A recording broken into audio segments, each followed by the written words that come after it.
मेरे कान में ज़ोर की आवाज़ें आती हैं और मेरी आँखें खुल जाती हैं। मैं बाहर जाके देखता हूँ तो कबाड़ी वाला खड़ा होता है और मैं और मम्मी मिल करके उसको आज पूरे 65 रुपये का कबाड़ा बेच देते हैं। फिर हमारे हर्ष भाई का फ़ोन आ जाता है और हर्ष भाई बोलते हैं कि बुआ अपने घर जा रही है, उनको छोड़ करके आना है बस स्टैंड पे। तो मैं बाइक लेकर पहुँच जाऊँ हर्ष के घर और बुआ को बिठा के निकल जाते हैं बस स्टैंड की तरफ। बस स्टैंड पर पहुँचने के बाद देखते हैं कि बस नहीं आती, हम उसका करते हैं वेट और कुछ समय वेट करने के बाद बस आ जाती है और बुआ को बोल देते हैं बाय। बुआ को छोड़ने के बाद हम घर को वापसी हो जाते हैं। और मैं क्या देख रहा होता हूँ, हर्ष भाई अपनी फिट पिटी को लेकर के मुझसे आगे निकल जाते हैं। फिर अपने बाइक में थोड़ा सा कान ऐंठता हूँ और हर्ष भाई को कर देता हूँ पीछे और फिर मैं आ जाता हूँ अपने घर में। घेर में आने के बाद मैं देखता हूँ कि मम्मी हमारी चाय पी रही होती है। मम्मी चाय पीती हैं और मैं अपना ब्रश करने के लिए लग जाता हूँ। ब्रश करने के बाद मैं नाश्ता करने लगता हूँ। नाश्ते में हमारे आज छोले चावल और चाय होती है।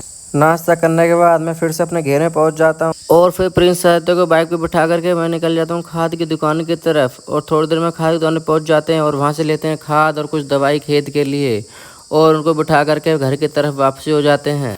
घर के बाहर पहुंचने के बाद मैं सनी देओल को याद करता हूं और सनी देओल की ताकत मेरे में आती है और मैं 50 किलो कट्टा उठा करके अपने कंधे पे रखता हूं और उसको रख देता हूं अपने घेर में। और फिर मैं चला जाता हूँ नहाने के लिए। नहाने के बाद अपने कपड़े पहन रहा होता हूँ और कपड़े पहन रही होता हूँ तो देखता हूँ कि मेरी जीन्स में कुछ रुपये निकलते हैं और ये रुपये तो मेरे पता नहीं कब के थे, याद भी नहीं है, ये धुए हुए थे। फिर चलो नहीं काम आएंगे, ये तो बहुत अच्छी बात है मेरे जेब में पैसे निकले।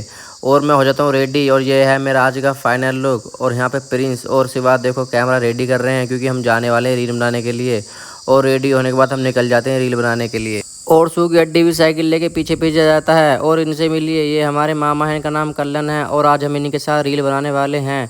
और फिर क्या हम रील की तैयारी में लग जाते हैं। अगर आपको हमारी रील देखनी हो तो मेरी इंस्टा आईडी है मोहित खेड़ा 07, उस पर जाकर के हम सारी रील देख सकते हैं। और फिर रील शूट हो जाती हैं और फिर हम निकल जाते हैं अपने घर की तरफ। और फिर हो जाती है हमको शाम और शाम के टाइम मैं और आदित्य चले जाते हैं मंदिर पर और पहले करते हैं आज भोले बाबा के दर्शन, फिर करते हैं चामुंड मैया के दर्शन। और रही आज की सेल्फी। आपको मेरा ब्लॉग कैसा लगा कमेंट करके बताना और चैनल को करना सब्सक्राइब। मिलते हैं फिर ऐसे नए ब्लॉग में, तब तक के लिए बाय और शुभ रात्रि।